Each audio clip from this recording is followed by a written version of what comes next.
Greetings and welcome to Trinity Radio. I'm Jonathan Pritchett, and along with me is Braxton Hunter. And today is another one of those Ask Us Anything, because we didn't prepare a show topic, to be honest with you. But also, it's been busy here lately. We have been busy. Busy week. We just coming off the heels of the Rethinking Hell conference, where it was fantastic. Enjoyed every presentation. Liked some more than others, but I won't say whose was the worst. It definitely was not Braxton, which leaves a few other options. But yeah, it was great. I enjoyed the whole conference. All the speakers were good. And I'm really buzzing from lunch because our friend Garth Hayes brought us brisket, and it was fantastic. And my office still smells like barbecue brisket, which is fantastic. So I'm going to Yes, he said this is my super chat is making you this. And I said, if we got super chats like that every time we did Trinity Radio, we do Trinity Radio twice a day. Yes. But let's get into this, Pritchett. Even if we have no topic, we just get in here and talk. Already rolling in, but right from the top, I just want to say that if you would like to support what we're doing here on Trinity Radio, you can check us out at patreon.com/Trinity Radio, where you can get an audio book, lots of ebooks, and a bunch of other episodes and other stuff. Full seminary level courses. Yeah, also, and some bangers from my past. And if you'd like to get a seminary education, get a degree for learning that information, then you can visit us at Trinitysem. That's Trinitysem.edu, where you can go to school and get a bachelor's, master's, or doctorate level degree, or a certificate, I suppose, right there from your home, learning online from the kinds of people that you see on Trinity Radio and our related YouTube channels and podcasts. That's right. And seminary education you can afford from professors you've actually heard of before. And do you like that Trinity logo? Well, guess what? Even if you don't, you can still buy a shirt and support what we're doing that way at our Teespring store. And last of all, we're going to jump into the questions because I don't have anything else to say. Yes, I do. Is that just this week, the second episode of our other podcast that is not a channel, but only a podcast, Supernatural Stories, has dropped. This one is the story of one of the guys whose supernatural healing and miracles have been so widely noticed that one of them made it into the famous book on miracles by Jonathan says this guy's the smartest person on earth, Craig Keener. Yes, he is. And so that is, I've said this online and everywhere, but that episode, mostly because of God and Mark Matthews, the guy I was detailing there, is the most beautiful thing that I have ever been involved with bringing into the world, except for my own children. That's what I think. It's the Where the Streets Have No Name of this stuff. Letters to Ignorantius. Yeah. Well, you haven't heard it yet. You don't know. I hear enough of it that Letters to Ignorantius is the best thing you'll ever Well, guess do. what? Buy Letters from Ignorantia, and then the audio book, and it'll feel like the same thing because I'm doing the voice for both. Yeah. All right, let's get into some questions straight away, and let's see. I don't know; these might not be in the right order, but let's see. Is the free will of God grounded in some eternal or infinite trait that we do not also have? Jonathan? Is the free will of God an incommunicable attribute? Well, that would make free will have to be an incommunicable attribute, so obviously no. But I think that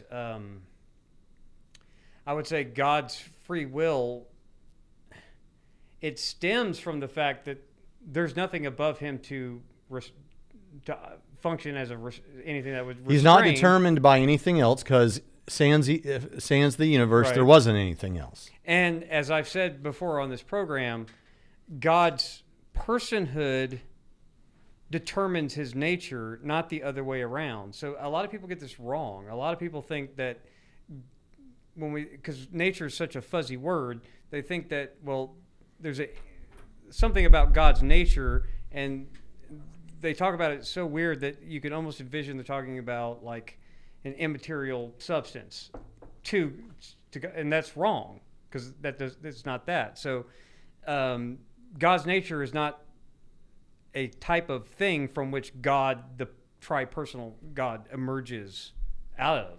So God's character determines his nature as well, or his custom, his habits, his way of being.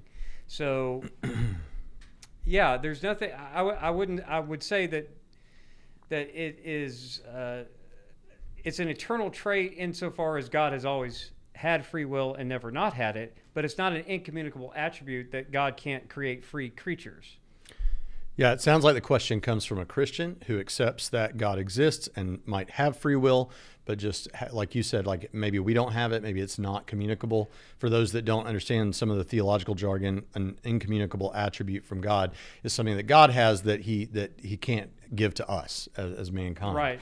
And the notion here that's being asked is maybe free will is like that. Maybe God can have it, but we can't.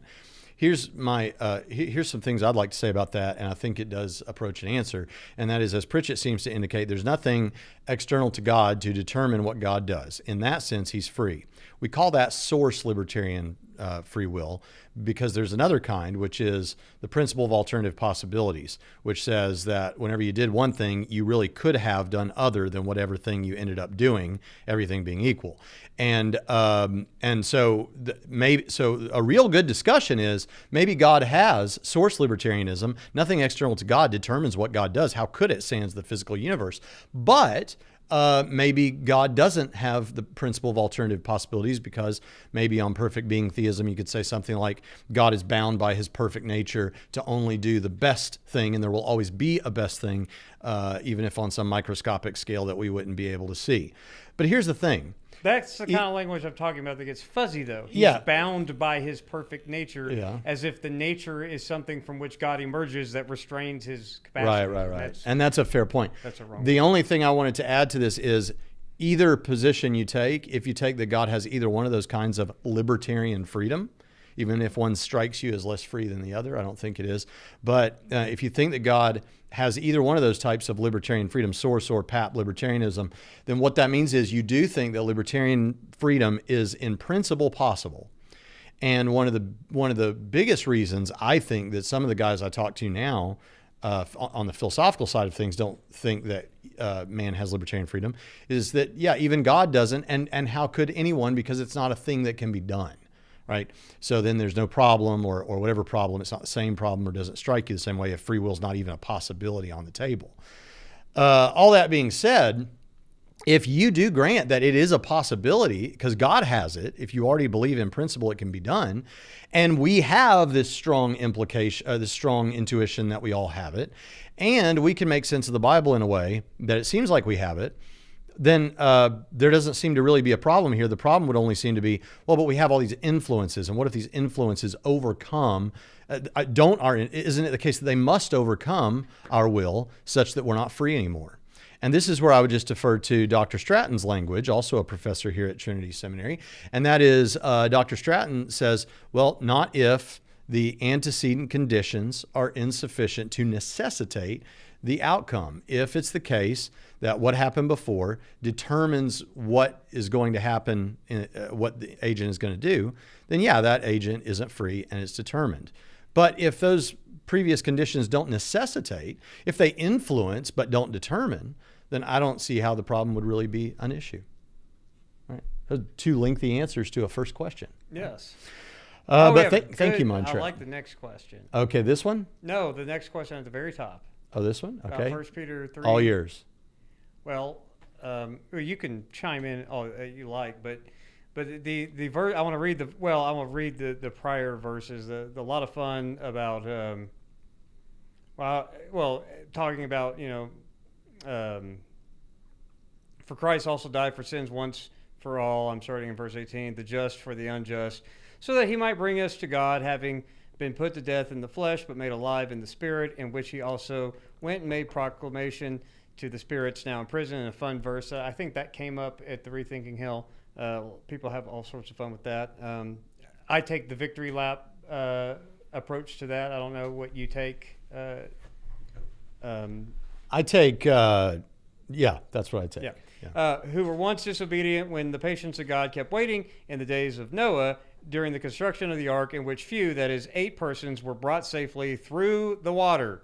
Okay, and then verse 21, corresponding to that, baptism now saves you, not the removal of dirt from the flesh, but an appeal to God for a good conscience through the resurrection of Jesus Christ, who is at the right hand of God, having gone into heaven after angels and authorities and powers have been subjected to him.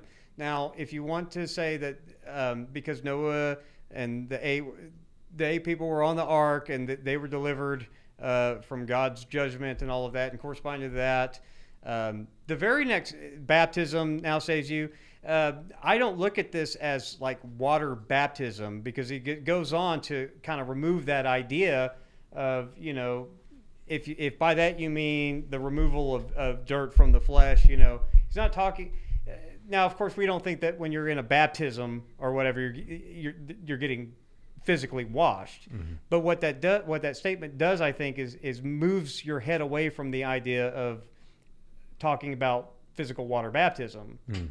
Because what I think he's talking about with his good conscience, which he was pretty much talking about in the apologist's favorite verse that they always get wrong, it has nothing to do with unless you're talking about the gospel and resurrection. But when he's talking about appeal to God with a good conscience through the resurrection of Jesus Christ, and this is actually echoes of Pauline thought in Romans. You're being immersed into the death and life of Jesus.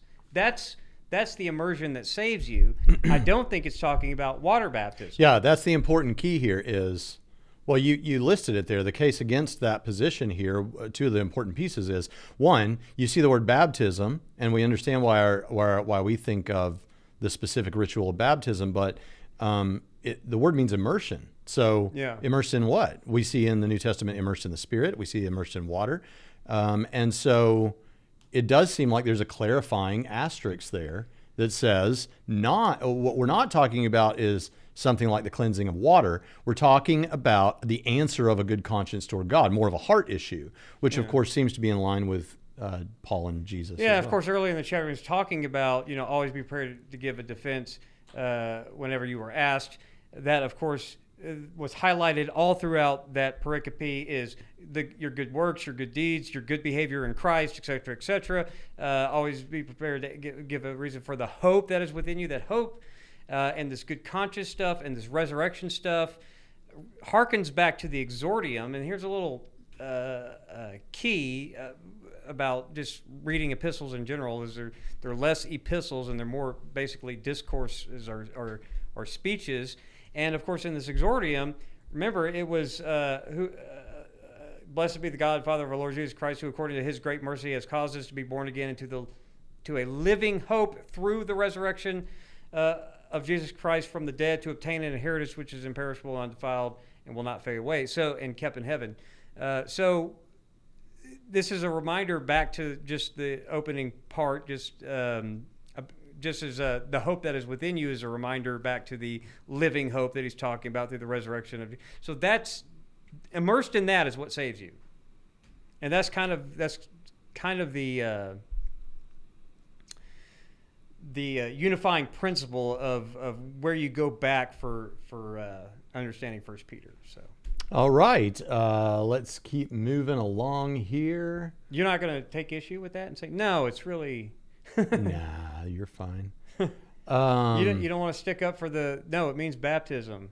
No. Isn't that the Church of Christ and the Catholics and all of them is like? Yeah.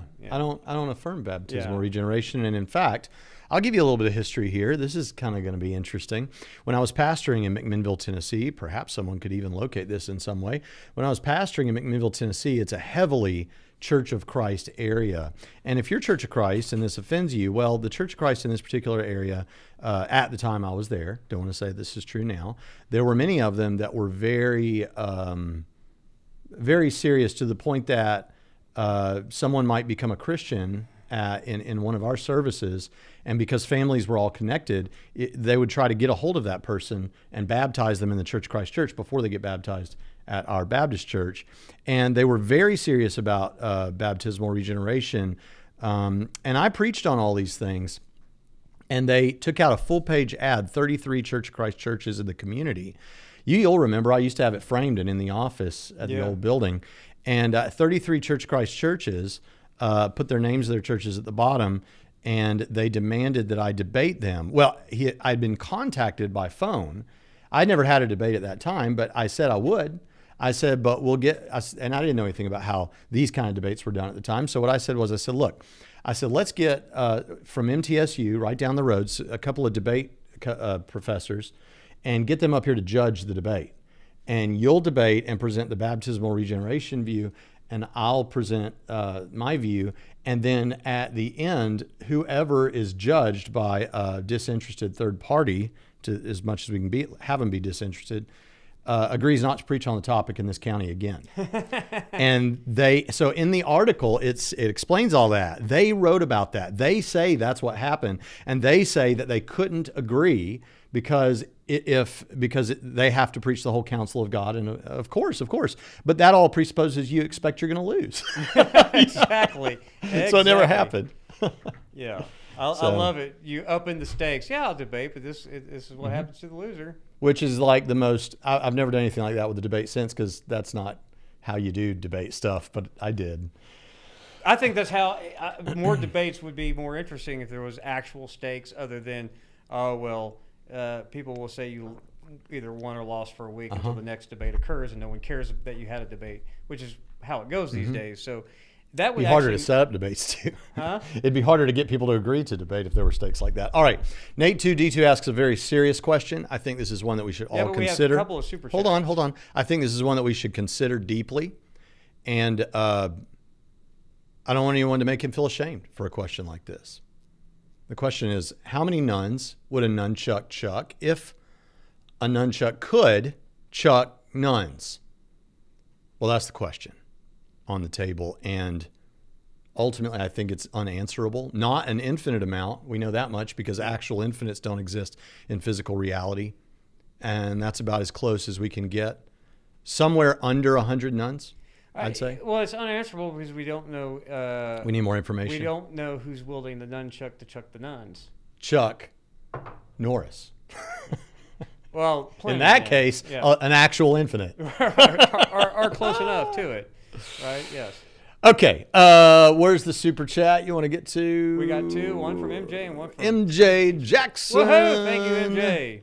When will Trinity host an apologetics conference? Interesting you should say that. We are in the early premature planning stages of it, but here's the thing. We will have a conference at some point, and it will have apologetics. Definitely. Is it going to be billed as an apologetics conference? That's still in discussion. There's I'll give you a little bit of backroom talk, and Braxton can correct the record when he thinks what I'm going to say is not quite accurate, but it is. In the meeting, there are 4 people, and 2 of the people want it to be broader than apologetics, and 2 of the people seem to be more in line. No, that's not true at all. I agree with the notion of it not focusing on apologetics, but apologetics being one aspect of it. An important aspect of it. Actually, what I want is a full-blown praise night, because that's what packs out our church. And I want to and I want to have 3 praise songs that they like and give them what they want. And then I want 2 or 3 musical pieces during which, not after which, someone comes up and artistically presents interesting facts that we do want them to take away in the midst of a musical presentation. You just assumed out of the 2 that were opposed that I had you in mind. I do, because are you going to say that Natalie was on the other team? No. I don't think so. No, but I would be fine with the praise night, but I'm in the minority where I'm the guy who says, have some old hymns. Let me tell you this. Let me just say this. Have some old hymns. We were actually talking about when we should say something about this. I'm not going to say much, but I will say that we are in the early planning stages, not just of a conference, let's say, but of something the scope of which, with another organization and all of our combined resources, we have the potential to do something that would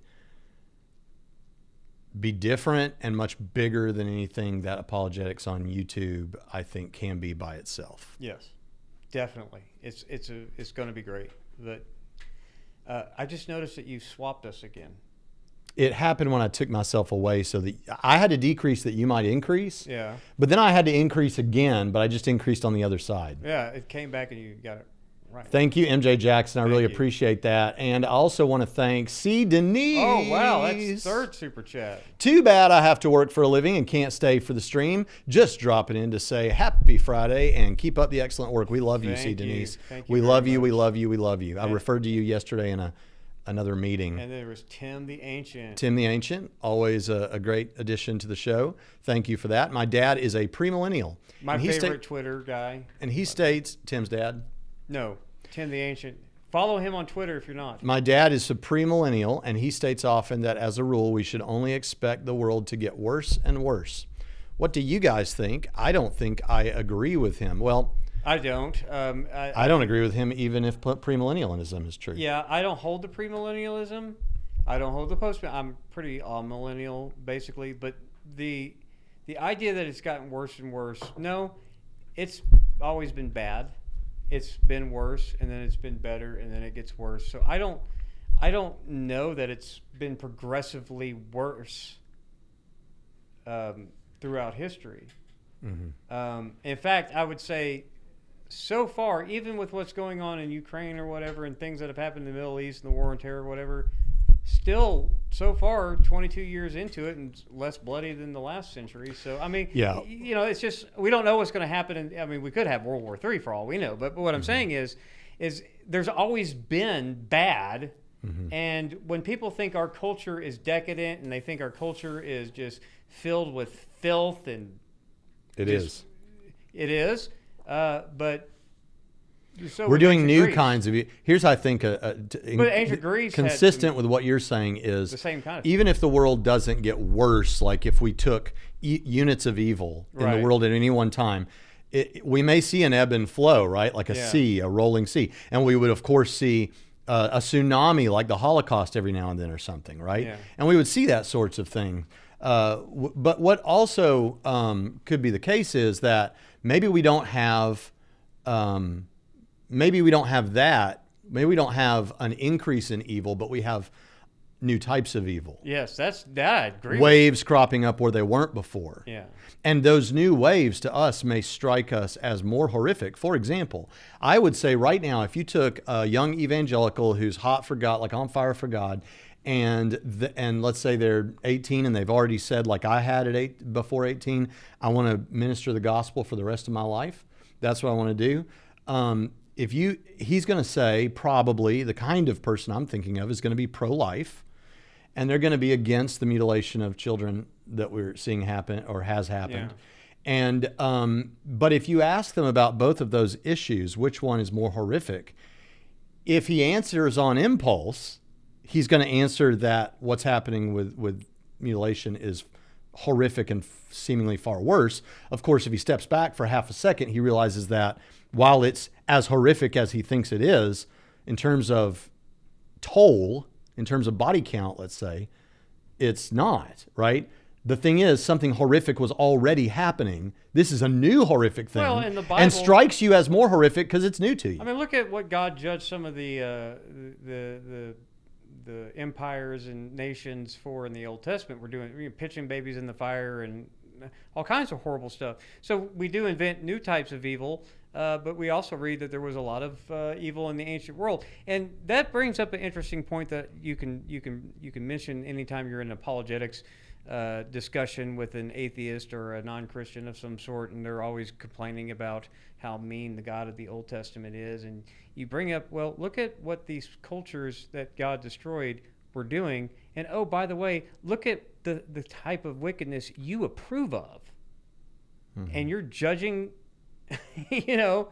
and you think, oh, primitive and all of that. No, you don't get to be for child mutilation surgeries and abortion, and then think that you're any more moral than anyone in the ancient world. So no, or of course the ground of all morality, God Himself. So.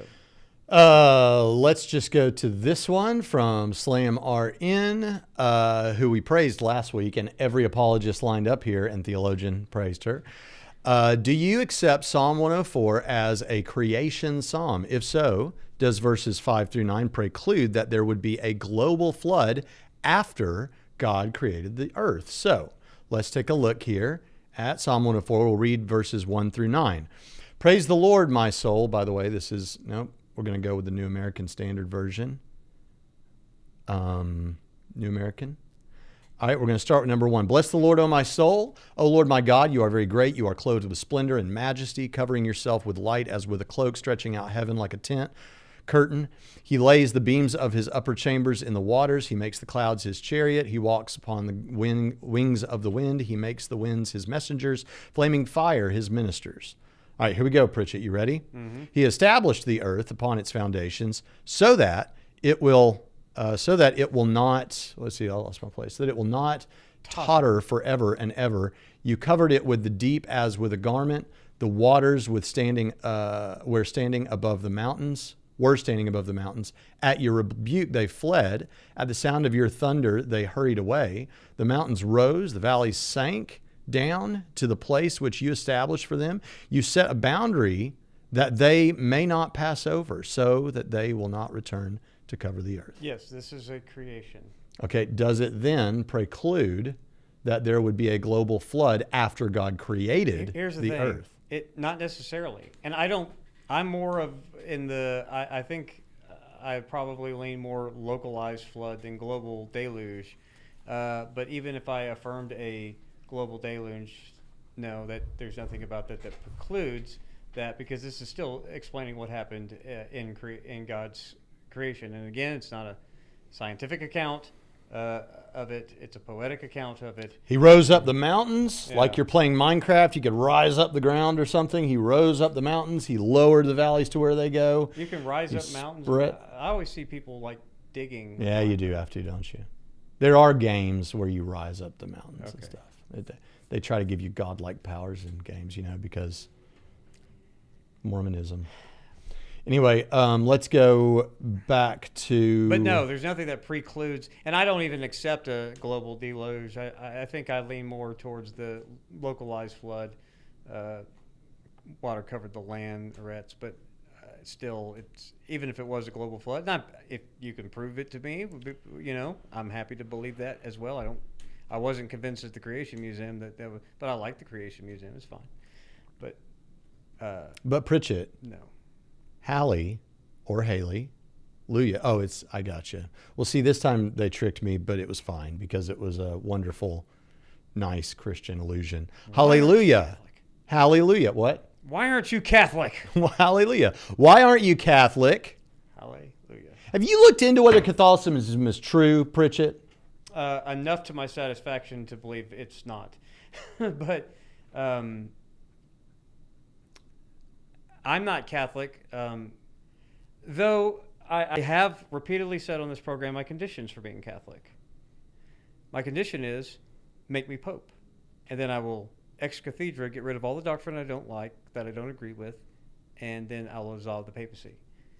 So I'm not Catholic because I have disagree. I'm not Catholic for the same reason I'm not Southern Baptist anymore. Mm-hmm. I understand that as a Southern Baptist pew sitter, I don't have to affirm the Baptist faith and message. Mm-hmm. But I also recognize that I'm not so much of a hyper-individualist that if the Southern Baptists are going to want to be identified around a statement they generally agree on, and I'm going to identify as that, people are going to associate, you attend, so they're going to just automatically assume I affirm that doctrinal statement. Well, I don't affirm everything in the Baptist faith and message, so there's no point in me being a Southern Baptist, even if I don't have to affirm it to be one. Mm-hmm. Because I don't, and if I'm walking around a Southern Baptist church where most people agree with that statement, and I talk about being an egalitarian, and I talk about the fact that I don't believe in once saved, always saved, I'm just going to be annoying to everybody.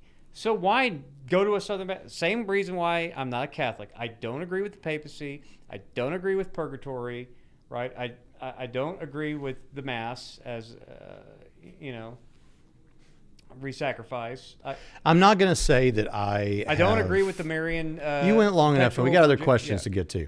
I've looked in so much I don't agree with. Are you done? Yes. I like Pritchett. I've studied it enough to know. I've been to the Vatican. I've taken several courses on church history, and specifically, I've tried to study Roman Catholicism a little more than other Christian sects that I'm not a part of, precisely because of the history and influence.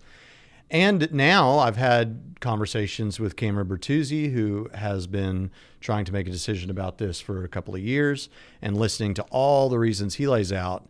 And I'm just telling you that I don't see what people are seeing. What I'm saying is there's something I think going on. There are a lot of evangelical thinkers who have moved over. Not to say that there aren't Catholics who've moved over to evangelical, but there are. But I'm just like Donald J. Johnson. Used to be still am a big fan of Donald J. Johnson. Probably don't know who he is. He was an early podcaster, apologetics podcaster. He became Catholic a few years ago, and he made a movie about it. And I thought, okay. And he told me, he said, you want to understand why I'm Catholic? Watch this movie. And I'm like, great. So I watched this movie with an open mind because I want to know the truth. And if that's true, and I can get into the smells and bells and stuff, that doesn't bother me. But I knew enough already that I didn't think that would work. But I wanted to see because I knew he was aware of all the objections that I'm going to throw. Well, the movie's enjoyable, but it doesn't ever do that. It shoots down some of the simple objections that people have, like, is it praying to the saints, the difference between veneration and worship, blah, blah, blah. But the bottom line is I didn't get it, and I'm not getting it from anyone who tries to give me. I get Christianity. A lot of times I'll get reasons from Catholics to believe Christianity is true, and I'm like, yeah, I'm on board, I'm Christian. But beyond that, why should I accept the papacy principally? I can't get there. And the typological argument is interesting, but it's not. It wouldn't get me within 100 miles of what was necessary to establish this system. Yeah, and I want to be clear. Even unlike a lot of Protestants, I don't have a problem with Catholicism. I consider Catholicism orthodoxy. I don't think that Catholics are damned for being Catholics. I don't get into all that. I'm pretty ecumenical when it comes to Catholicism. If you're a Catholic, great. I'm not going to become one. And I know that other Protestants feel like Catholics are heretics, and if it's justification and other things exclude them. And I don't see it that way. And I've explained why on plenty of podcasts. So I do want to make it clear that I am not anti-Catholic but just because I'm not anti-Catholic doesn't mean I'm going to become one, because they're, in my view, wrong on too many things for me to ever become Catholic, because I would just be like me at a Southern Baptist church. I mean, when you start asking me about certain doctrine, I'd be like, yeah, the church is wrong. Yeah, I don't agree. So when Catholics say, yeah, well, you're just your own pope, I say, yes, look at my Halloween costume. Definitely, I am my own pope. Derek wants to know, do you think the body will be more or less divided over secondaries in coming years? Seems too schismatic at the moment, but I don't know the solution. Thank you for the super chat. Thank you for the super chat. My answer would be that it could. I mean, it could. People are flawed and people are prone to that sort of thing, but it could just as well be that out of a desire for unity where we can have it with younger generations coming along and have different things they divide along doctrinally. And then, of course, the fact that if it's true that Christianity is shrinking, like they say in the Western world, well, then guess what? You're going to be glad to see other people who are professing Christians who are with you on the fundamentals of the faith, even if they disagree with you about tongues or Calvinism, or you're just going to be glad you got someone alongside you in the struggle. So, yeah. Derek is another one of my favorite Twitter people. It's my spirit animal on Twitter, in fact. I find myself liking his posts more than most people's posts. And he drags me back into Calvinism conversations where I get to troll the Calvies because they're obnoxious on Twitter. But you can never be more obnoxious than me. So it's always fun. I think it depends on your... I think it depends on what circles you're traveling in. So I know that you're often into the progressive Christianity versus evangelical Christianity discussions. You've got the political divides in like the Southern Baptist Convention and a few other denominations.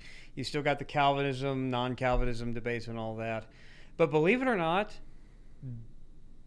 that's not most people, and that's not the real world. I have seen, big picture-wise, more unity than schisms. once you get out of the debate chambers, like things set up for people to argue, once you get out of those spheres and and look at the broader global Christendom, I see more unity than less, actually.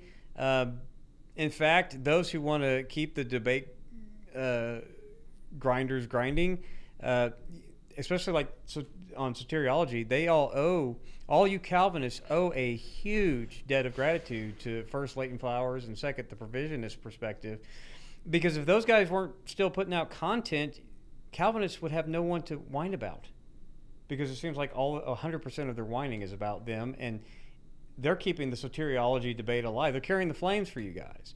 But outside of all of that, no, I don't. I see all kinds of people getting along more and more that are within these. There you go. Lowercase o orthodoxy. There you go. That's the answer. Other than these little debates, that it's easy to get sucked into those little debates and think that they're representative of large swaths of Christendom. You got they're it. not. You answered it. Yeah. 10 minutes ago. All right. Let's see here. Jamie Russell, thank you for that sticker. And you all can't see it, but it says, I'll describe it. Character saying, "You rock," whilst showing their pumped bicep. So thank you so much for that. Appreciate that. Do you want to show us your bicep? Yeah, look at my pumped bicep. bicep. Look at that. You can't see, the shirt obscures it because black covers things, but mine is about 3 centimeters larger than Pritchett's. We measured them. So okay. Some of the argument. All right, let's get to some more questions here. Yes. Here we go. This is an interesting one. What is the meaning of communion?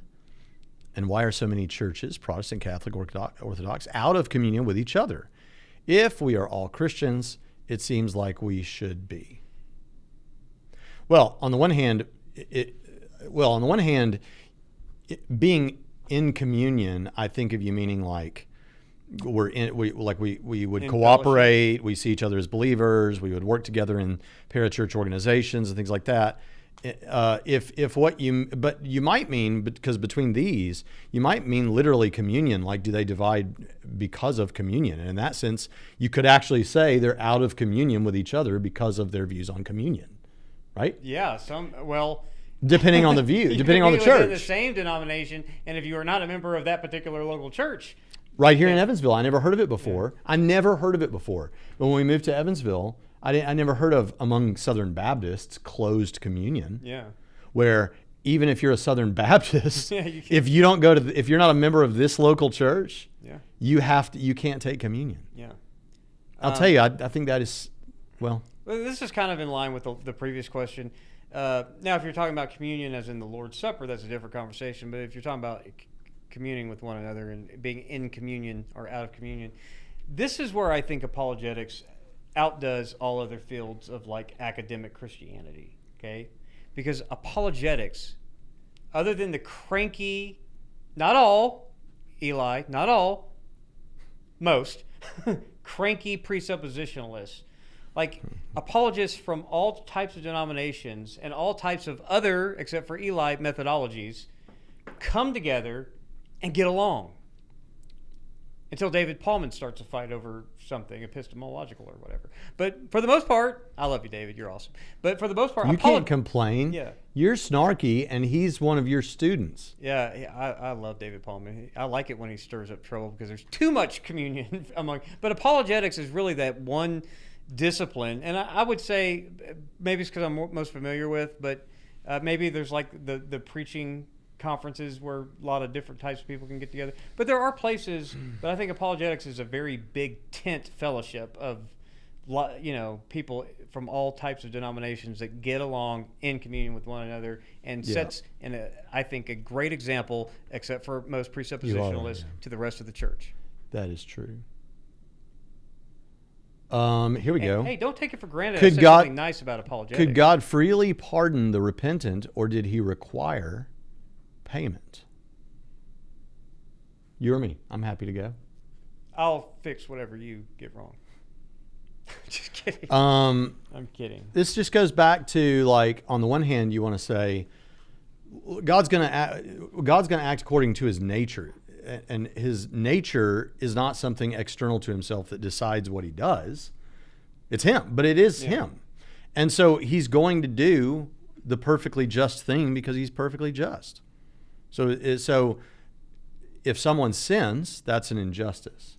And and I'll go back to this, I've said it 1,000 times on the show, but if we captured Adolf Hitler after World War II and he hadn't killed himself, and we said, okay, well, look, we want to show you love. And so even though we should give you a trial and maybe even the death penalty and all these kind of things, what we're going to do instead actually is we're going to hug you, pat you on the back and say, don't you ever do that again, but we love you.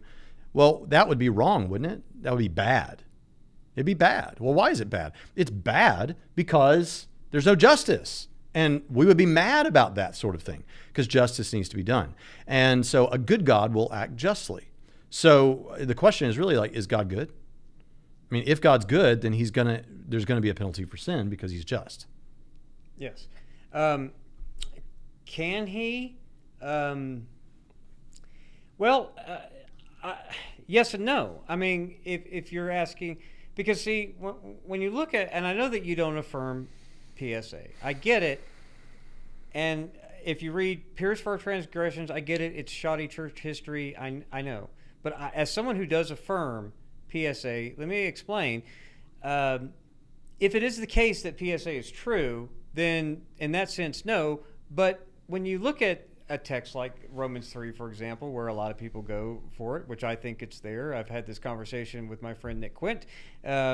Is it propitiation or expiation or whatever? And I'm like, yes, both. And of course, the removal of divine wrath is exactly what a bunch of Greek people would hear, even if Paul meant a both and instead of an either or. And that's precisely the point, right? Because God had passed over sins previously committed, right? But he wasn't going to do it indefinitely, right? So can he? Yeah, and in fact he did. He passed over sins previously committed, but at some point, he had to do the inbreaking with the apocalyptic move with Christ on the cross. And what does Christ on the cross? What did that mean? It was God presented him. It says in Romans 3. To be just, not just to declare just the one who has faith, but he did it to be just. If you stop the sentence right there, it shows that Christ was on the cross presented by God so that God could be just. And then also, in addition to that, declare just.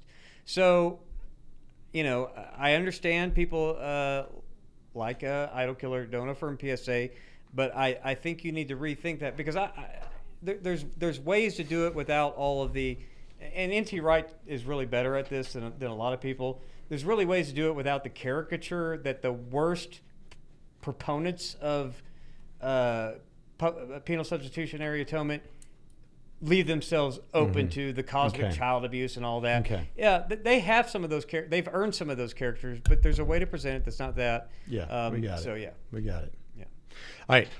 Caleb Jackson says, what is your favorite argument for God's existence, and what is an argument for God's existence you don't necessarily use or find persuasive? Pritchett, you want to go first? Beauty is my favorite. What is an argument for God's existence you don't necessarily use or find? I find them all persuasive because they're all pretty good. I don't use the ontological argument much. I don't necessarily use it, but it's not because I don't find it persuasive. So I find them all persuasive, not to the same degree, but I think the argument from beauty, there's something about beauty that resonates with people, and if you get people to really think about beauty, and its place in the cosmos, whether we're talking about physical beauty and aesthetics or beautiful narratives, beautiful music, beautiful compositions, beautiful symmetry, just beauty in general. That's got to be located somewhere. Okay, what's the one that you don't like? To be honest, there's not any that I don't like. All right, I'll go.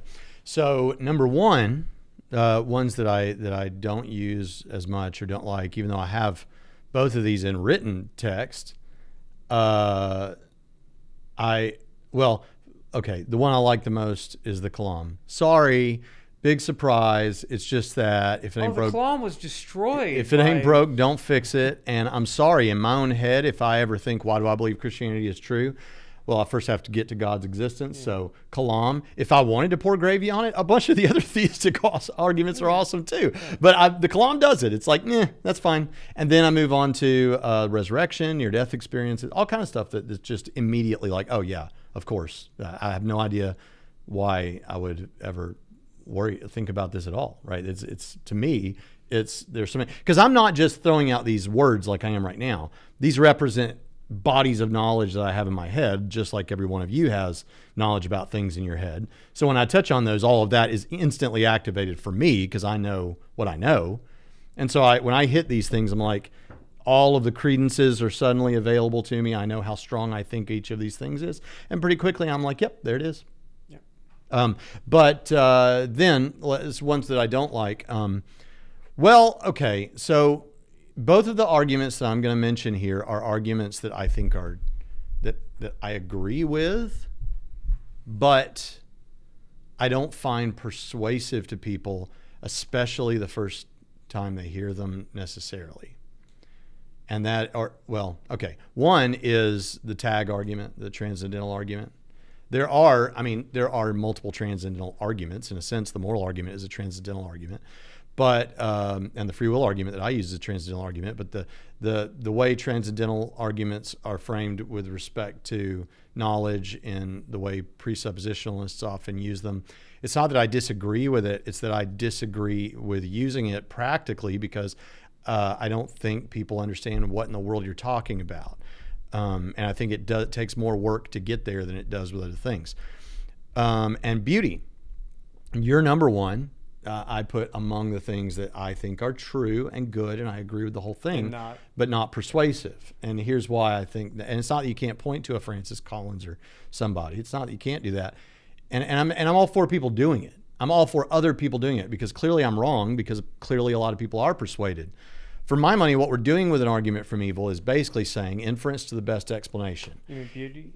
Yeah, beauty. What did I say? Evil. Okay, an argument from beauty, because what you're doing is you're saying, okay, what's the best explanation for my immediate awareness that some things are beautiful and other things are not beautiful? Okay, well, you say, you could say, well, the skeptic, you and I would say it reflects the objective understanding of God, meaning sad for all art people going to art school, but beauty really isn't subjective. It's objective, right? Like you argued to me when you first swap. Okay, just take the moral argument. Moral argument and beauty, right? Beauty. It's same. It doesn't have same the reasoning faculties that you have in your mind. I agree. I'm not saying I disagree with it. I'm saying it's not as persuasive, and here's why. The moral thing you have immediate access to such a degree that it's almost like the knowledge that you shouldn't torture children for fun. You can roll around in your head and look at it because it's there. It's that awareness of that morality.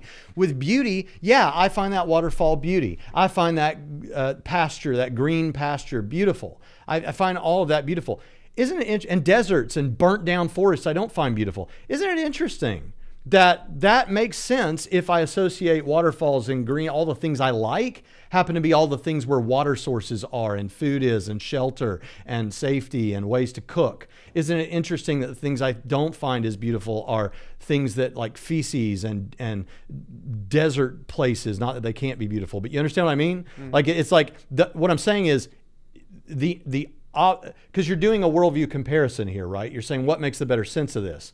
Christianity on beauty or some naturalistic perspective? And I'm saying Christianity, because I have all this other reason to believe Christianity is true, this also sings with that really well. But if I didn't have all those other things and you just gave me the argument from beauty, I might be, it seems more plausible, it seems more plausible to me that's why you think those things are beautiful. See, yeah, but I mean, you can go through all of that and I can swap out all of your examples for moral issues. And say, but do you think that has the same potency? I think it's more, and here's how you know. Okay, so... Because remember, before your criticism, you know that I'm not saying I disagree with the argument. I know that, but I'm saying about the potency of it. Yeah, because of the same intuitive thing about... moral goods is true about beautiful things. Go. But is it as intense? Go to your significant other. Okay. Tell your significant other that you find him or her, if you're a woman, your significant other should be a man, as God intended. Go to your significant other and say to him or her, "You're beautiful," and then say, "Do you think I'm talking about you, or do you think I'm talking to myself?" And if you say, "No, honey, I'm actually just talking about myself," see how that goes. Not bad. It's not going to go well. No, it won't go bad. Because there's all kind of presuppositions there. Do you think that? See, no. Here's what's going to happen. Of course, you make everything about yourself, even my looks. That's what. No, because the point with a horrible woman. But the point is, and Misty's not like that. But your wife. But the truth is, no. What you're conveying to her is, I am telling you that whether beauty is objective and part of reality, and you conform to that, which I do think. Or whether it's all subjective, which you've already killed the romance if you start talking this way.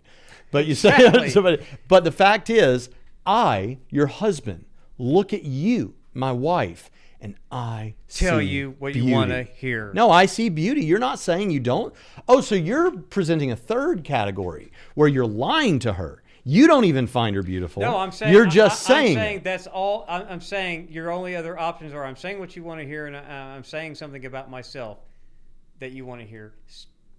Still has nothing to do. No, hold on. Here's how you do it. Here's how you do it. We can run this experiment. Okay, then let me turn hold on. Do you believe you're saying something about you? I'm turning it around on you. You're not turning it around on me. Do you believe you're saying something about your wife, or do you believe you're saying something about you?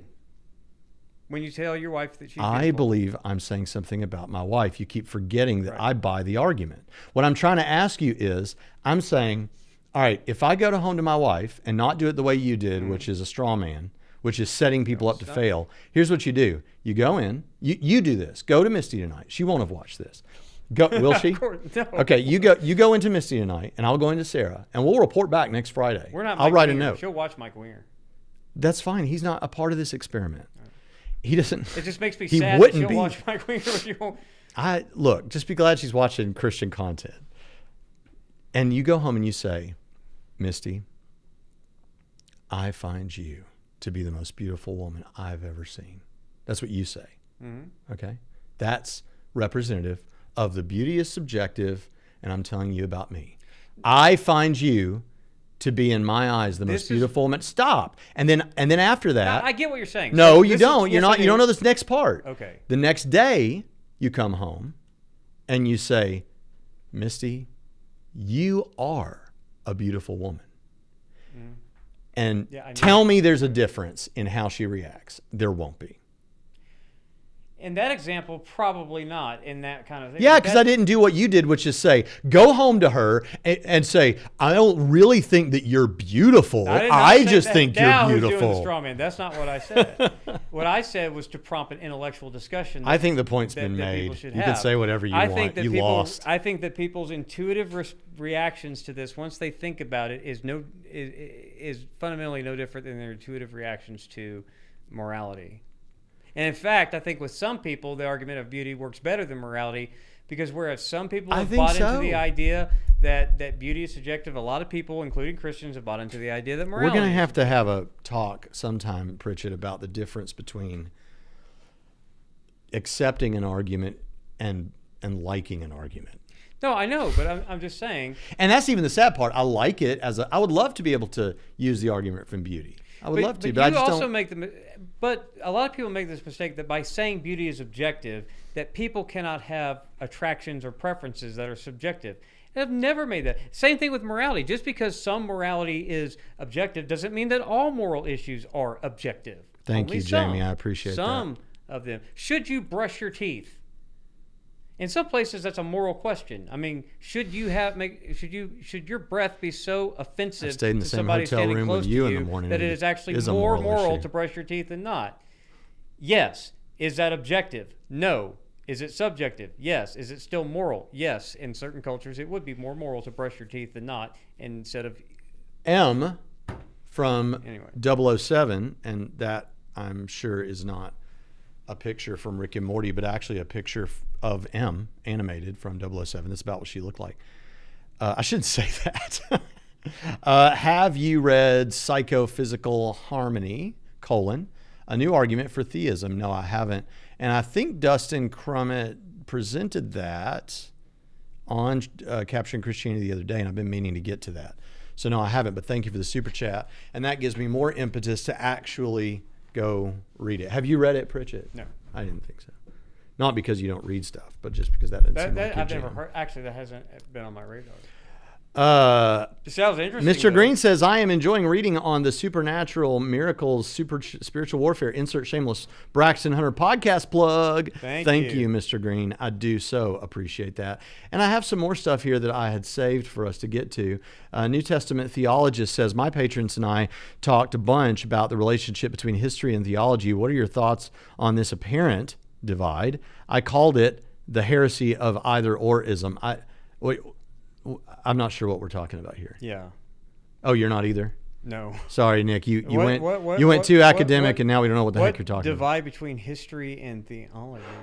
Look at that profile image, and then look at this cup, and you should see some similarity. Like if he's talking about the divide between the discipline of systematic theology and historical theology, if that's what he means, I don't know. But if that's what he means, what I think about the relationship between the two of them is that all systematic theology eventually becomes historical theology as years go by. So while systematic theology is its own distinct branch, it inevitably becomes subsumed by historical theology, because Adam Harwood's Christian theology textbook is going to be, in 200 years, should the Lord tarry, is going to be, well, here's a historical theological perspective of Southern Baptists in the 21st century. So if that's what you mean, that's my thought. If you meant something completely different, like there's some, like all history is theology. Yeah. We got it. You got esoteric. You got it. I have We no got idea it. what you mean. You got it.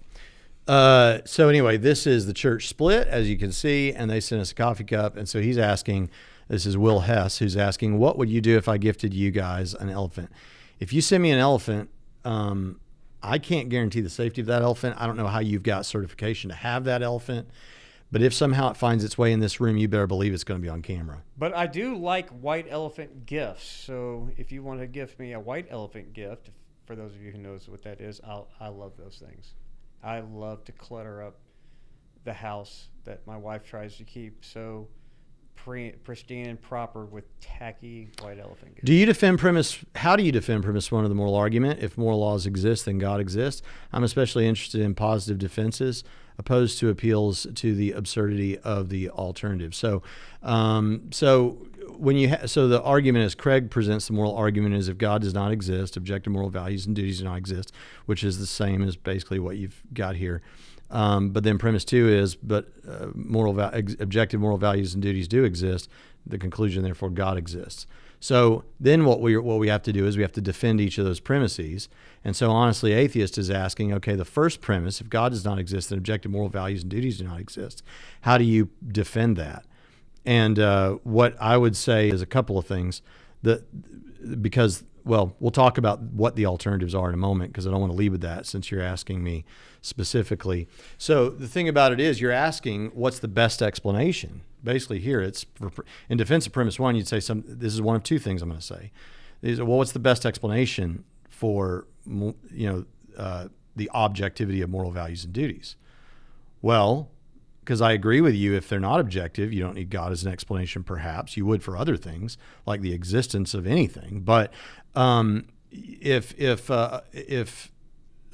objective moral values and duties do exist, then I think the best explanation for that is God.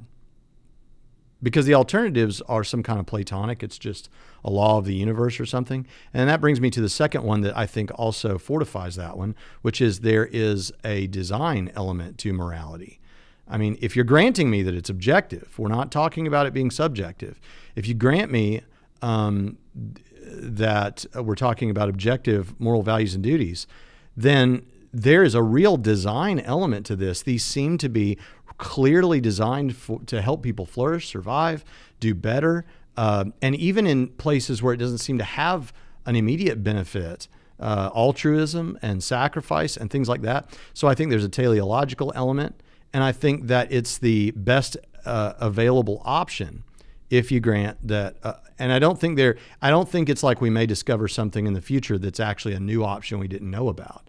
I think the available options are there. You've got some sort of Platonism, you got some sort of non-natural moral realism, you got theism, you've got only a few real options here, and of those, God is the best explanation, plus the design element. Totally agree with that, and I kept thinking, like, when you were going off on those last few options, or just brute facts or something. I always have Luke Barnes in the back of my mind. I don't know when you get to play that card. And that's a great debate. Who was he talking to when he said that? I don't know.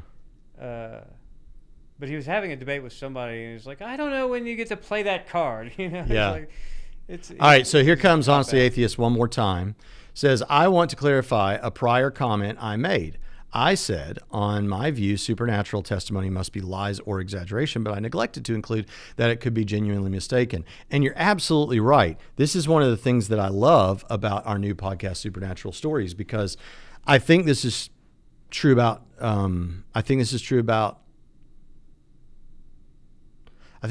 Mark and Ashley, both of the ones we've already released, but it's true of others in a more obvious way. Either they're lying or something supernatural happened in some of these cases. You're right. In many cases, it could be an exaggeration. It could be, but in some of these, if they're telling the truth, the supernatural is real, and that's the end of it. You can't be a naturalist anymore. That's it. Done. Oh, just like that? It just happens overnight? Yeah, because one of the things you'll see even in the most recent episode, both episodes, but in this one too, and Mike Licona has said this too, is that once you encounter the supernatural, one time, it's like done. But Honestly Atheist is saying, well, it could. Well, that was just to everyone else. That wasn't really to him. Yeah, I mean, it's like, well, it could be the supernatural exists. It could be they're lying or exaggeration, or they just could be mistaken about it. They could be. I'm saying I'm going to give you examples and have, I think, already given some examples on the show that, no, they're either lying, because they can't be mistaken or exaggerating about this. Either they're lying or the supernatural exists. Okay. You could throw exaggerating after a certain point into lying. But you could think that they're just simply mistaken. They could be in some cases. But in some cases they couldn't. Psychologically mistaken about how Could they you be interpreted mistaken the about event. my sitting here right now? No. And there are some of these that are that certain too. And so the question is, if the question was, you might be wrong about my sitting here right now, or the supernatural exists, you would say, okay, well then the supernatural exists. I know you're sitting there right now, right? I'm saying there's stuff like that. You're saying they haven't left that option. So you can't add legend to the liar, lord, or lunatic. In some cases, I think you can with my stories, because the whole idea is we're just letting people tell stories. But I think in some cases, yeah, you have to make a choice. This incredible person who is well, you just have to hear them talk. Either they're lying or the supernatural exists. We missed a super chat from Honestly Atheist as well. We did? Yeah. No, it'd be further down. Other way.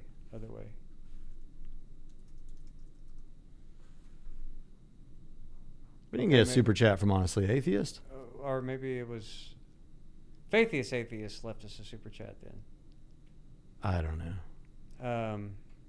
We'll find it, but this is dead air. We've been here. missing super chats lately, and we always come in the comments. All right, I'm going to go to the top of the stream, talk about something, Pritchett. I'm going to get them all. Well, first of all, to all the people who have given us super chats and that we missed, I want to sincerely apologize because, as you know, unlike my co-host, I insist that super chats go first because, unlike the Book of James, I do show favoritism to those who help pay the bills around here. And so I want to and so when we miss those, maybe Braxton feels a little bit bad, but I actually feel horrible. Absolutely horrible when we miss super chats, because I know that times are tight.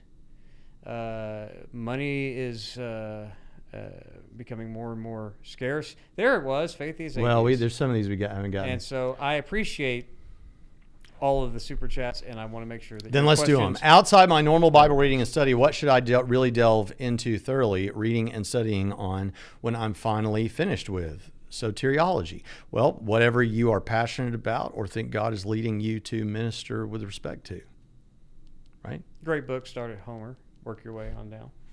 I think we know who gave the more spiritual answer there. All right. There's Christian stuff in that. You'll get to Augustine. He told you to read pagan literature. I told you. I mean, I think it's. Yeah, it'll help you understand your Bible more in the context in which the New Testament was speaking into. Hi, friends. Back-to-back meetings today, but dropping in to ask one question. I think mereological nihilism is true. Can Christianity be true alongside mereological nihilism, or are they incompatible, Braxton? Is this mereological nihilism? So I'm not sure exactly what that is. I'd have to see a definition. I mean, John Piper thinks there's a thing called Christian hedonism. Mereological nihilism. I think it's one of those things that once I see a definition, everything. What happened here? No, they're still here. We're still here. Oh, okay. We're going to look it up. Yeah, that's what I thought. So it's the idea that like there are no. So I knew mereological because this is a response to one of the Kalam. Everything that begins to exist must have a cause for its existence. They say, well, you haven't ever seen anything begin to exist, because there's this mereological response that says you don't have like you. When we talk about the table coming into existence, that's really a handy way of talking about just a different combination of atoms, or a different structure of atoms. It's just atoms making up different shapes. So nothing came into existence at all. That's just the table, right? So in that sense, we've never seen anything ever come into existence, and except perhaps the universe itself. And now you're just special pleading for the case of the universe, because you don't know, because we've never observed anything come into existence. Even your coasters are U2. But the reality is, those are gifts from Michelle Noble, and we have Boy over here. And U218 there. Anyway, four of them. Here's a picture of me and my daughter, but I can't really show it to you. Anyway, but the thing about that is, Pritchett, you never came into existence then. Okay. You've always existed, or you've never existed, but both of those are absurd. Mm-hmm. Clearly, Jonathan Pritchett came to exist, right? If you don't think that anything or anyone ever came to exist because of mereological nihilism, then the response would be, I don't have to provide a response to someone who doesn't exist about an argument. But in all reality, I do think it results in either no persons ever come to exist, or else Jonathan Pritchett has always existed. And I think both of those are absurd. Yes, but I'm good with either one. You're good with your never if having. I true. And we need to go find the super chats. Dude, I can't keep track of what's going on. There it is. There's two. Channel Angel. Happy Friday from Mammoth Caves Backpacking Loop. Thank you, Channel Angel. Jim Amberg. He gave us $19.99 just to vary the menu a little bit. There we go. Love Jim. And here we have Faithiest Atheist. Good question, finally. You know what it is? Jim Amberg is the angel that sits on one shoulder. Yes. And Faithiest Atheist is the also wonderful angel that sits on the other corner that just needs to meet Jesus. Okay. Asking you anything. Question 1, can I lift 2 separate 120-pound dumbbells off the rack? Question 2, can I do anything with them after that other than put them right back? What do you think? This is you all the way. 240 pounds. Can Richard with those spaghetti arms? No, just kidding. Yes, I think that you can get them off the rack. I think that you could not do anything after that other than put them back on the rack. And I think that putting them back on the rack, I can see you having to heave to even get it. I mean, you are kind of tall, so the rack will be lower for you than for me, because I think you're taller than I am. But let me know if I'm right. Yes, you could get them off the rack. You can even put them back on the rack, but you can't do anything with them after that. I think that you could move 240 pounds. Yeah. So I'm curious to know if I'm right about that. That's it? That's all you got? That's all. I don't think that I think that he could sit down, place him on his knees, lay back on an incline bench, and press 240 pounds worth of dumbbells? No, I do not. I think that he probably could 15 years ago. Another thing to say about mereological nihilism. But I'm super impressed if you can. When you answer a question, just quit. We're moving on. Nah. I'm Back on mereological nihilism, since you're not going to do it, I'm not either. We'll go back to mereological nihilism. okay. Well, then put the camera on you. I was going to say, talk for a okay, let's see. I'll take you off, and now Pritchett can go to the bathroom. But what I want to say about this is also another issue is it's the first premise of the Kalam. Everything that begins to exist must have a cause for its existence. Can be demonstrated with like if we didn't have mereological nihilism on the table anyway, we could say something like, everything, 100% of our experience backs up this claim. So inductively, that's really helpful. But that's not really the only way that this is argued, and not principally the way that this is argued. In fact, if you go watch William Lane Craig's video, I've referenced it a lot, from Biola a few years ago, that is something like 10 objections to the Kalam so bad I couldn't have made them up, or something like that. And this is discussed in that. I don't think this is one of them, but this is discussed in there. And one of the the point that he makes there is that we're not just saying that everything that begins to exist must have a cause because every time we've seen something come to exist, there was a cause. It's more just that in principle, this is to defy explanation, because what you're saying is you're saying that in a state of timeless nothingness, if we're thinking about the universe, in a state of timeless nothingness, the universe came to exist. Well, by what? From what? Give any explanation, because the problem you're going to have is it's not going to be nothingness anymore the minute you start assigning attributes to it. It's because nothing is a state of no powers, no potentialities, no properties, no possibilities. Well, the minute you say that it could begin a universe, now it has powers, it has potentials, it has possibilities. Well, this is to say it's not nothing anymore, because that's something.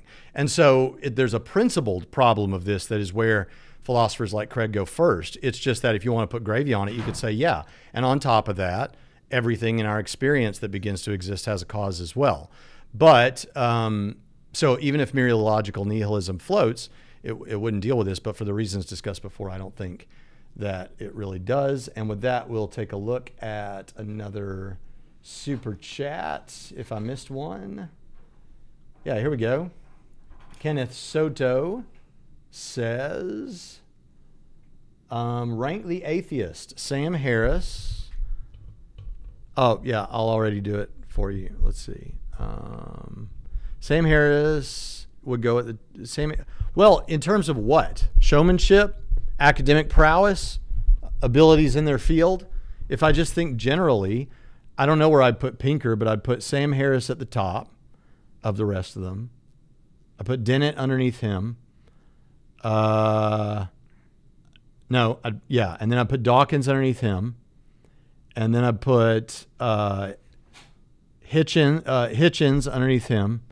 And then Shermer underneath that. No, Dillahunty underneath that. No, I'd put Dillahunty above Hitchens. I think Dillahunty's better than Hitchens. And I put Hitchens underneath Dillahunty. And I put Shermer underneath Hitchens. And I guess this was not my intent, but I guess I'm putting Arn Ra at the bottom of that particular list. Pritchett, do you have any thoughts? They gave $10 for your thoughts. Yeah.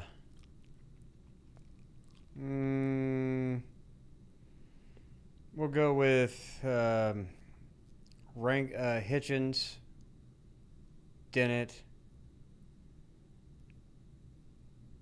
Pinker, Shermer, Dawkins, Dillahunty, Ra. All right. Did I say Harris? You didn't include Harris. You put Hitchens at the top. Yeah, because he's my favorite. Put Sam Harris right under Hitchens? No. I put him above Aaron Ra and then Aaron Ra. Second to last. You put Sam Harris just above the bottom of the list? Yeah, he's horrible. I'm surprised by that. He's horrible. But MJ, what are your thoughts on Thomism? You handle that, Pritchett. I answered it last week. Did you? What did you say? I don't remember what I said, but it's on there. Basically said we glean things from Thomism. We appreciate things. That new book, what's the guy that was on Capturing Christianity a lot about 2 years ago, and he's a Catholic philosopher. I have his book. Anyway, he gives 5 arguments, I think. and he's a Thomist, and I thought his book was fantastic. I agreed with almost all of it. Yeah, I mean, there's a lot of agreeable stuff in like Thomistic thought. There's certain things that I probably would part with, but on the whole, very interesting. I love reading Aquinas, and Summa Contra Gentiles is like, that's foundational for apologists, should read it. Theologica is very interesting. It's just really long. But yeah, I mean, do I agree with it in whole? No. But I don't understand the whole stink up in Reformed theology over it right now that's happening on Twitter that I'm kind of seeing from people I don't even follow show up in my feed. And yeah, Ed Fazer, some honestly atheist guy. I don't. Whatever. I'm not wading into that. Don't care. I think that book has several arguments, and they have like 30 premises or something in the arguments. But it's one of those. It's cool because you walk through. It's like a game. That's what people who enjoy reading philosophy books. You sit there and you read these premises, and you're like, "Am I still with him? Am I still with him? Am I still with him? Maybe I'm with him on this one. Enough that I'll keep going. I'm still with him." And then you see how far can you get there. And then where you disagree, could you restructure it such that it still floats? It's fun. But I thought his arguments were really good in that book. Honestly, atheist says yes, yes, no, and maybe someday. No, look, I'm 45, and I believe that you are maybe a little bit older than me, and at some point, you have to recognize your limitations and your age. I have come to grips with the fact that even trying to see if you could 1 rep max with dumbbells. Don't try that stuff, Richard. I agree. Don't try to lift weights. You will get injured, and it's not worth it. Don't even aim for maybe someday. Dillahunty better than the fact that you probably Hitchens? can't, and then Zoinks. Why would I say? Yeah, I know. I don't like get that either. I'll tell you right now why. Because Hitchens, because is a lot of hot air. Hitchens has more rhetoric. Hitchens has more rhetoric than Dillahunty could ever have. Yes, and the power of it is. Hitchens is brilliant rhetorically. Yes. With no content. Right. Like zero content. And even atheists like Cosmic Skeptic are admitting that now. But Dillahunty has that rhetoric too, and has as many of his own one-liners, and has a little content. Yeah, but the content is so bad that you're better off just being. I think there's a reason people gravitate to Dillahunty. The point is, he has some content. I don't think that Hitchens had any content. No, but sometimes you don't need it. All right. Trust me, because when the content is so bad, like the atheist position on we're going to give up on alternative hypothesis for the resurrection. I'm like, yes, and then give up on the rest of it as well. Just stick to rhetoric because your arguments aren't persuasive. Zamo keeps asking this. What do y'all recommend for apologetics aimed at postmodern hermeneutics? That's a tricky question. You mean like progressives writing hermeneutics, like doing Bible exegesis? Like you should read texts on postmodern hermeneutics. In fact, maybe I could do a Trinity radio exercise. That'd be a good idea. But look, the best apologetics needs to recognize, and I agree with Sam Frost on this. Number one, it's ultimately an untenable position, just like postmodernism itself. People do mean things, but with what they say. But postmodernism has done a favor in the sense, so this is number two, that you need to recognize that it does challenge us to understand our filters when we read texts. And so my response is, yes, I understand that we have filters through which we read texts or whatever, but when you write something and when you're having this conversation, you mean something to communicate. And so did authors, and audiences had filters for which they filtered that too. So all it means is that we need to do more homework.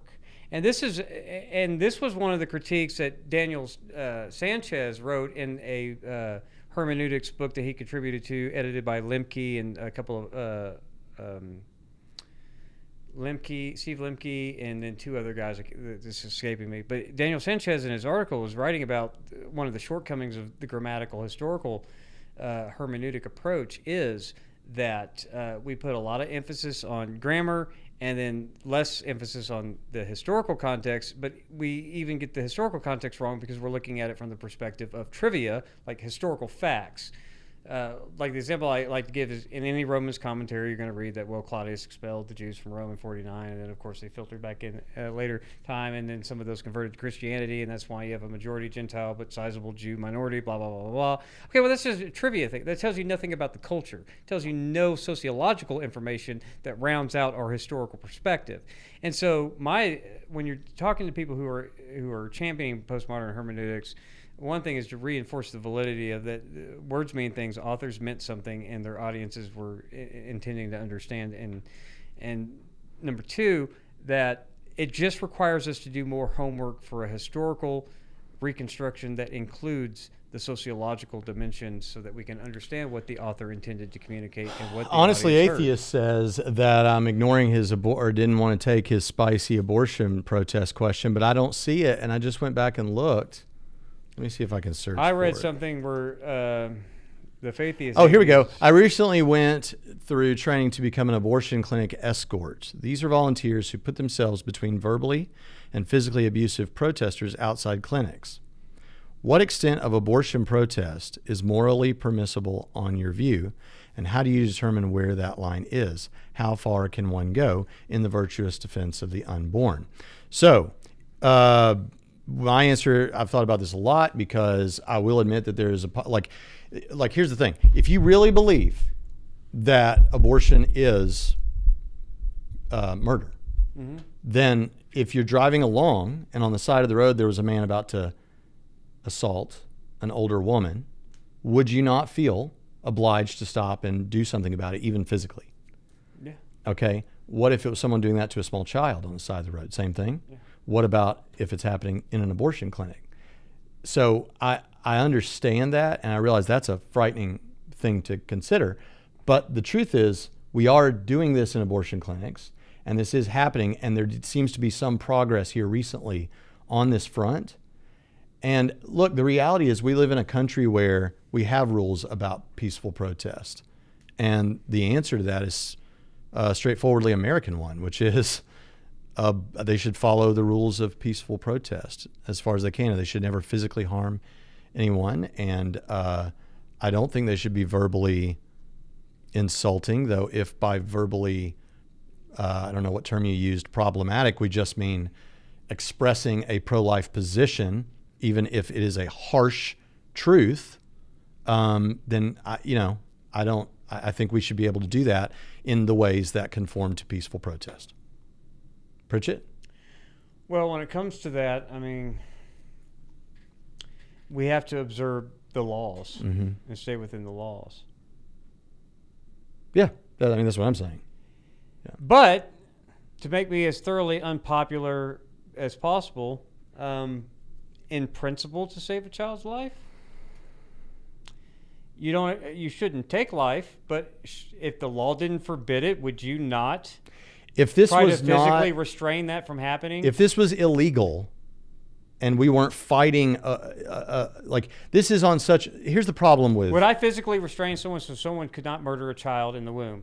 If it was legal, I would. Here's the thing is with the put that out and make hay about it. Wise as serpents harmless as doves thing is that we're in a point right now where we're talking about a nationwide and global situation where there has to be a sense of strategy, right? There has to be some strategy to this.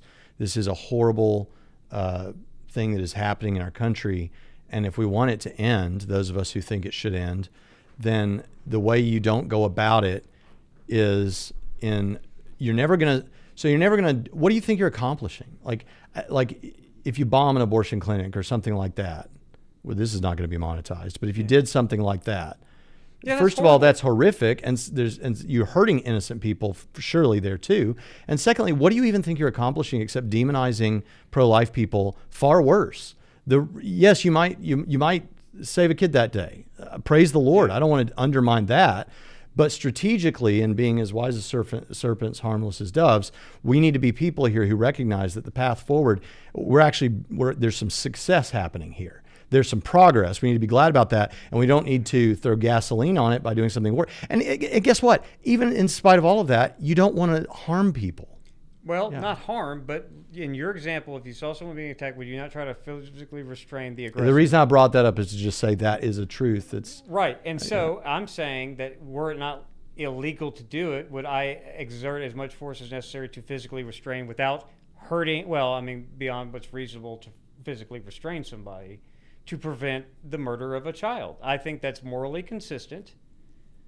That a child in the womb, if you believe that it's human life, I don't see the distinction with trying to prevent someone from physically abusing a baby outside of the womb, or rewind the clock 3 months trying to do the same thing to a child in the womb, or worse.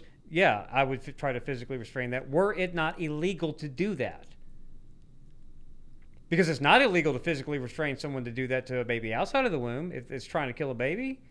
I wouldn't want to kill the aggressor, but physically restrain, yes.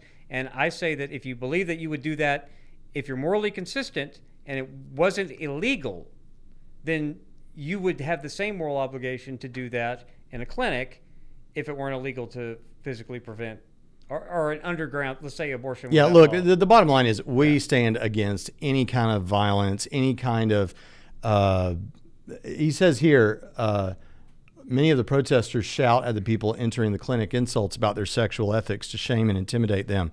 They also attempt to agitate male companions into violence. Yeah, here's the thing. I condemn that too. I don't want anything like that. I don't want anything that makes it look like we're the side of violence in this particular case.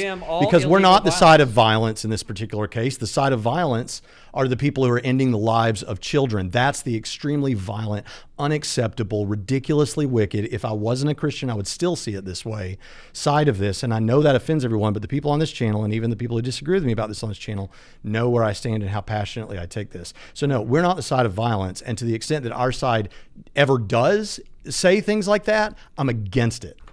Because we're not the side of violence, the other side is. I am not for this. I'm not for any illegal violence. But why do you keep going back to this? It's done and wrapped up. No, because you're just trying to make it controversial again. No, I'm not. Because there's a lot of issues there. Because it's violent to physically restrain somebody from doing greater violence. That's in a sense violence, is what I'm saying. That's everyone in the world knows what I mean when I say we Trinity Radio, and there's no caveat, do not endorse any violence or anything like that. Okay, but shaming people about their sexual ethics, I think that there's a role in society to shame people for doing. Yeah, I'm not on board with that one. Sorry, you're not gonna help that way. Well, no, but you're gonna make yourself feel better. Get it on a video, put it on YouTube. I don't think and you rah need to do rah it in front rah. of an abortion clinic, but in principle, should you shame certain poor sexual behaviors? Should. Yeah, but that's not. Why are you shouting that at a girl going into an abortion clinic? That's what I just said. I said I wouldn't necessarily do it outside of. No, I know you're not, but why would someone? I don't know. Yeah, because here's the deal. We're not. I mean, I've never stood out inside of an abortion clinic to even hold a sign. Yeah, me neither. Here's the thing. But if I don't, they're asking our perspective on this too, like us. Yeah. And that's what I'm saying. I'm saying no, don't do that. I'm telling you what you're asking. What I think. Yeah, don't shame people about sexual stuff as they're going into an abortion clinic. Talk about the evils of abortion. Yeah, for me, it's like I think there are certain sexual ethics that should be shamed publicly, but you don't have to shame an individual for engaging in it when you can just speak about it more broadly. You see what I'm saying? So I don't. If the situation described here is you're pointing at a particular woman and shaming her and making her the object of scorn, no, but the sexual ethics that some people engage culturally in, it should be seen as shameful. Yes, that's what I'm to saying. Do certain things sexually. And you could talk about it in certain forums, but not like you said. Why would you go do that at an abortion clinic? That I don't even go to like Right to Life. I'm not much of an activist type. If by activism you mean get out to the streets and hold signs and stuff. But I do think that there is a place for shaming certain behaviors without having to necessarily single out an individual on their way to do whatever. You see what I'm saying? Yeah. That's what I mean. What I mean is I'm not opposed to shaming certain behaviors in principle. But I don't, like you're saying, I don't necessarily see the wisdom of standing outside of an abortion clinic and pointing out a particular. I'm just person. not defending being on that team at all. Not that it's wrong to be outside of an abortion protesting. I think that's fine and good, and we need that. But I'm saying I'm not defending. There's a way not to be a jerk about it. I'm not trying. Yeah, and I'm not trying to. And I'll be a jerk to the people that are promoting anything like that. The point is, I get what you're trying to say and do and all that. Here's the deal about it. I'm not defending those people. We're not the side of violence in this. Yeah. They are. All right. That's the point. Yeah. If you actually watch like Jeff Durbin when he's outside, he's trying to have peaceful Praise the Lord. conversations with people. Mm-hmm. But yet people do get aggressive with him for just merely being there. Yeah. Shaming. Hold on a second. The Walrus says that shaming the abortion itself, the act of abortion is perfectly okay. Yeah. Yeah. But shaming in the sense of, again, even there, if what you mean by shaming as someone's going in is, please don't do this. You're about to end a human life. Don't do that. Please don't let that happen. If that makes someone feel ashamed, I'm sorry. That's a shameful thing to do. So now, even there, the young woman who might be doing this may not be aware of all this. She has a culture that's telling her that no, there's crazies out there. You know those QAnon people? You know those MAGA people? They're the ones that say all that. Yeah. They're crazy. But come on, conspiracy, flat earth people. You're fine. You're fine. Look at what this actress says and this person and these doctors and all that.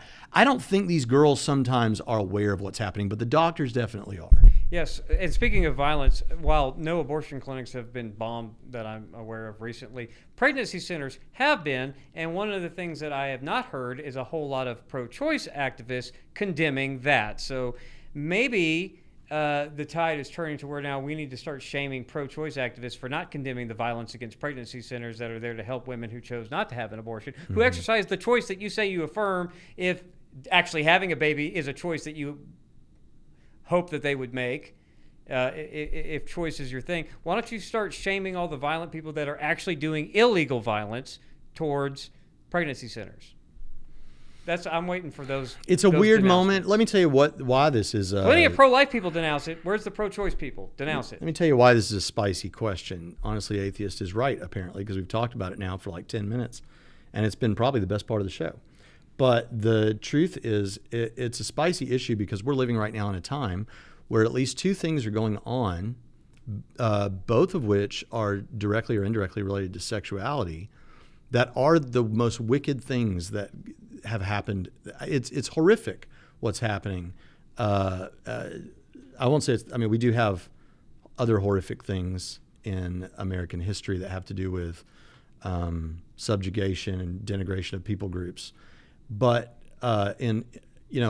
we're talking about right now abortion, and to the extent that mutilation is happening to children, we're talking about that happening. These are things that in some sense are legal, at least in some places, and should not be, and morally should not be, to the extent that half the nation at least seems to know they shouldn't be. I think more than that for the mutilation issue. Yeah. And so what would you do? Like, ask yourself some questions about what if something as horrific as slavery was still legal, and you're like, well, you don't want people. It's just you would approach the question of how should you behave as a person who is against this legal and horrific thing. You understand how that question of how to behave is a complex one. And our answer, I would think people would be glad to hear, is don't do anything illegal. Right? That's my advice. Don't use do words. anything illegal. Use words. Though, I don't know. So if you read the narrative by Frederick Douglass, he tells a story where a couple of slaves were, a slave owner pulled a gun on him, and then the slave smacks the gun out of the guy's hand. Which is illegal for the slave to have done at that time, there are things that are horrible enough, and I'm sorry, I don't think that abortion is not as bad as slavery. They're both absolutely terrible. Mm-hmm. So it's tough. I say obey the law because that's what God says. But I mean, in slavery, does overthrowing your slave master, who is not being, who is in the context of chattel slavery, not necessarily like exhortations in the first century about how Christians and slaves and masters. But I'm just talking about chattel slavery in American South and the abuse. Would you fault a slave for violently attacking his master after constantly being whipped?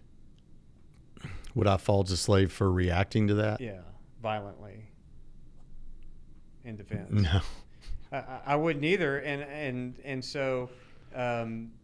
It's a tough thing, but I think it's made tough not by us, the pro-lifers. It's made tough by the legalization of horrific evils, and then what are good people to do about it? Now, I say that, and I know that sounds like I'm saying, well, then everybody that disagrees with us are bad people. I'm not saying that. I mean, people who see the good in the midst of this and want to speak out about it. Like, what are we supposed to do? We're put in a situation where you're doing something that we think is like exponentially more evil than most things that have happened. Yeah. And this is where I understand those people that are like, no, it's not good enough to be a state's issue. It's not good. It has to be stopped now. The abolitionists. Yeah. Because I get that, because they're having the courage of their convictions to say, no, we're killing people. Stop. Yeah. Right. But I don't think strategically that's going to win the day. And you can make another analogy to slavery that most pro-choice or pro-abortion people argue like slave owners. And anytime you have ever denied personhood to humans, you've been on the wrong side of history. And just as slave masters denied personhood to slaves and their humanity of human beings. Anytime you try to deperson a person. Right. A person is a human being regarded as an individual. No one argues that a fetus is a human being. So anyone who has ever been on the side of depersonalizing humans has been on the wrong side of history. That's no exception here in the abortion debate. And so abortion is... Do you ever wonder, might I suggest this? Do you ever wonder about slavery days and think, how would I have reacted in that culture as a white person? Not everyone here is white, but I'm saying if you're a white person in those days, you wonder, like, would I have been swept up with the cultural suggestions about the appropriateness of this and that? We know that not everyone was. So would I have been one of those people that speaks? You always wonder how you would have seen, but you can't really wonder because your whole frames of reference would be different from the education, the people you're around. You don't know how you would think about it exactly, right? But I think we look back and we think, boy, I don't see how those people could have ever thought that was okay. Yeah, and here's the thing. Jonathan Edwards Jr. was an abolitionist, and Jonathan Edwards Sr. was a that I don't slave care, owner. Though. The point is, in 100 and 200 years, are people going to look back at this and say, how could these people have ever wrapped their minds around killing babies in their mother's womb, or the mutilation of underage kids? Yeah. Can they how? I mean, it's just, I think wrong side of history. Think about what that means. I really think that at least with the second of those issues, it's going to be the wrong side of history. You're on the wrong side of history on both those issues, in my opinion. But I think it'll be the wrong side on the consensus of history worldwide. Look at this horrific thing that happened in the Western world in the first part of the 21st century, and look at what happened. Don't be on that side of that. Don't be on that side of that.